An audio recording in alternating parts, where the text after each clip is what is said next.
Hi, I'm Joanna and I'm proud to be contributing some content for Unveiled today. Workforces host the most diverse populations of employees than ever before, made up of an evolving family of diversity, equity and inclusion, known as DE&I, topics ranging from age, gender, sexuality, social class, ethnicity, neurodiversity, disability and beyond. However, a huge stumbling block remains.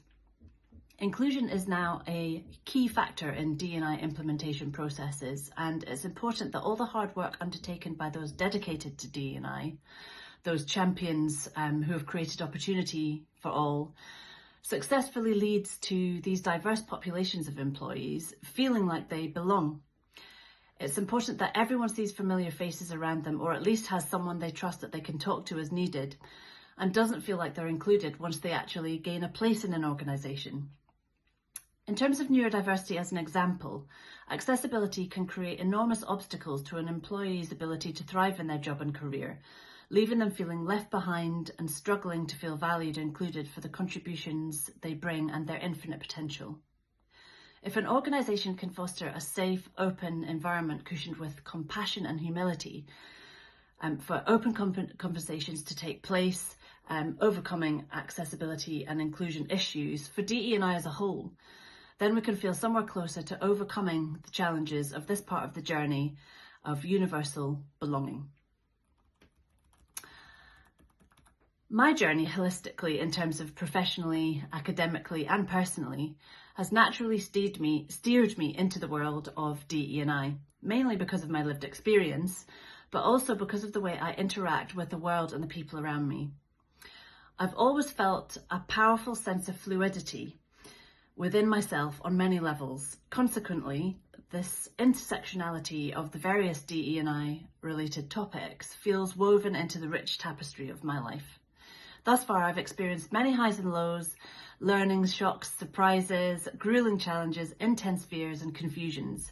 Out of all of this, I continue to cultivate a strong amount of wisdom, compassion, humility, enduring curiosity and perseverance.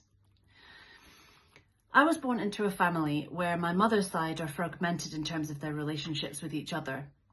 Independent, overachieving, upper middle class characters of international repute within the medical military field. Whilst my father's side are working class, ex-mining and furiously family oriented. Growing up, I spent time with both sides, but I struggled to fit in anywhere. And this felt really strange and sad to me. Why would a child feel anxiety and confusion in the presence of their own relatives? It was a complete mystery to me until my mid-30s, when I started to explore deeper into the intersectionality of DE&I topics, helping me to better understand myself, as well as others and my ancestors.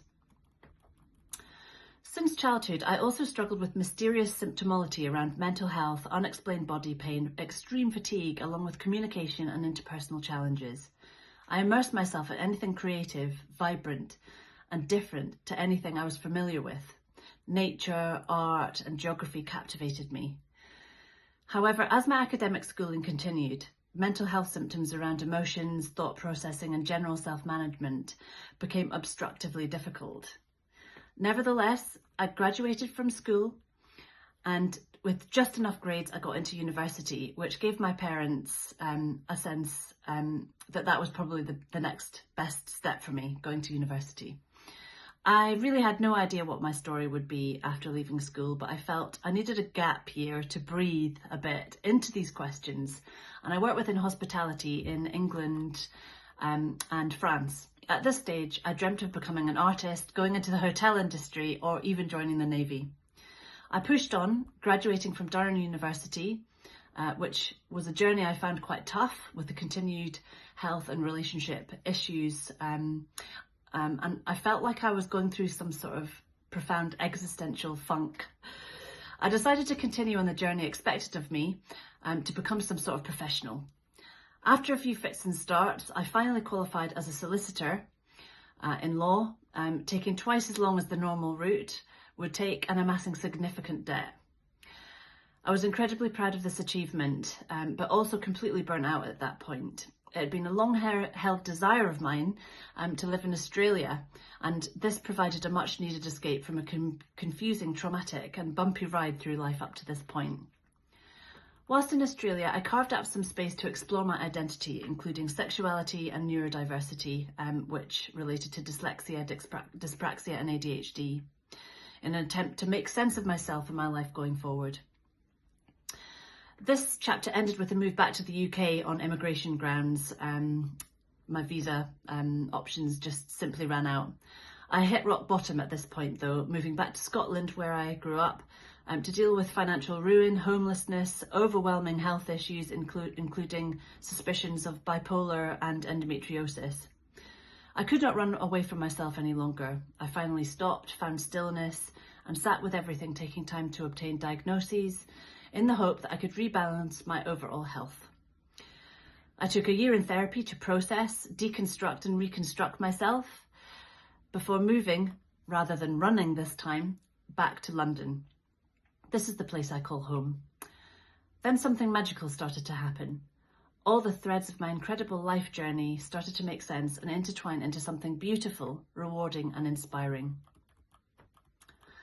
My career moved away from law into business and psychology, and I now specialise in people and culture or HR related business consulting, and have worked with various different companies in different sectors, internationally and most recently within public relations, communications and marketing. The subject matter of these businesses is fascinating, intensely creative and innovative, even within the corporate environment. I seem to have finally found my fit.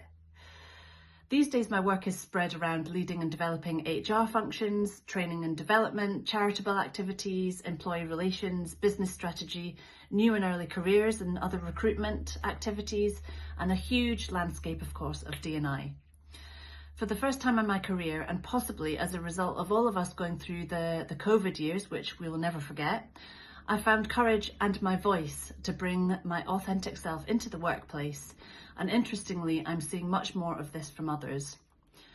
Sometimes it feels immense to feel other people's energetic and emotional aspects less contained within themselves, because we all carry a huge amount of stuff at any particular time. However, I feel extremely honoured to be able to make a small and rewarding difference within the workplace by connecting to people on that level, as well as feeding my ferocious hunger and curiosity to learn, evolve and grow, whilst also gently and firmly encouraging this in others. I've continued my academic research, which now involves multidiscipline dive into business and psychology at master's level and just about to start a PhD, where I'll look into accessibility and inclusion experiences of neurodivergent workers. This study will focus on coping strategies, including masking or camouflaging that can happen when these populations of people come into the workplace and strive to belong and succeed.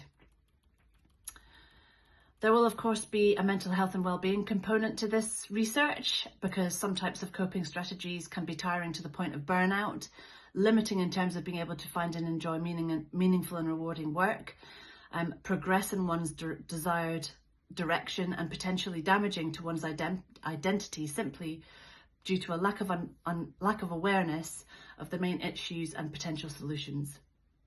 I hope that my academic work can contribute to bringing social and scientific research into the workplace to level the field more so that inclusion becomes a natural part of daily life at work. The study could also be adapted into other areas of D&I, contributing to better knowledge, more compassion and honest conversations, and a normalising of the troubling and divisive social issues that pervade modern society and amid immense global turmoil.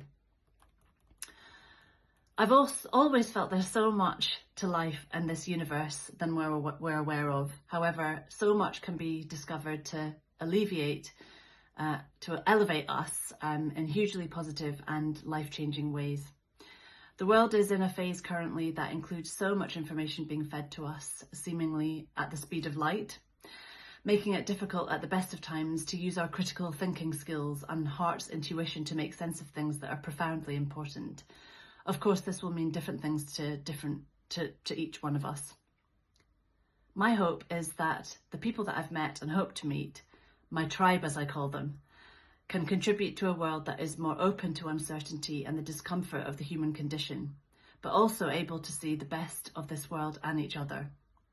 I hope that we can discover a time together where each one of us has the opportunity to thrive without the pressures necessarily bestowed onto us.